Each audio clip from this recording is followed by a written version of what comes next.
want you to get every apathetic voter you know and show them this next clip and ask them if this is what they want for a future democracy and explain to you how both sides are the same. Don't waste your time with Republicans. They don't care about an autocracy so long as their guy is at the helm. Find the full video here. You all need to stop talking about Newsom and start talking about Andrew Warren, because this is where we're heading this November and in 24. Wake up. The latest example of that autocracy when Ron DeSantis suspended a state attorney.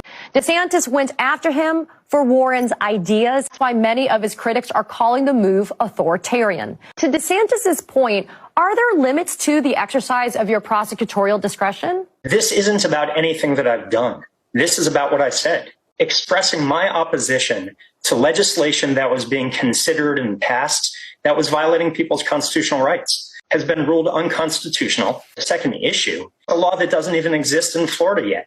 So I'm being punished not only for cases that haven't come before me, but for cases on laws that don't even exist. This is Orwellian thought police, where I'm being punished for not enforcing laws that aren't even on the books yet. Andrew, you've been elected on 2 separate occasions by the voters in your jurisdiction. They exercised their right to vote, and they chose you to be the top prosecutor where they live. What's the point of voters electing a prosecutor like you if a governor can just remove that prosecutor or that state attorney if they don't agree with the exercise of prosecutorial discretion? Half of America baselessly complaining about a stolen election. You want to see an election that was actually stolen? Look no further. Because the governor has stolen the position of state attorney away from the voters of Hillsborough County. This is the erosion of our democracy. This is the violation of the sacred trust of democracy. Literally escorted out of your office? Yes, by a sheriff's deputy. It's something that you would see happen in Russia or China or North Korea, where the king sends in his police to remove a duly elected official from office with no due process, with no basis, just armed guard, get out.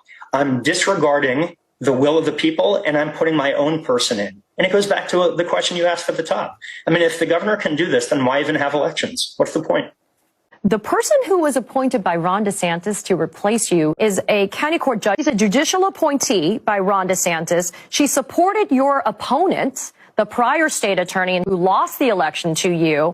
It sounds like Ron DeSantis handpicked exactly who he wanted to be in place to do what he wanted to do. Not only did he handpick who he wanted, he handpicked someone that the voters didn't want.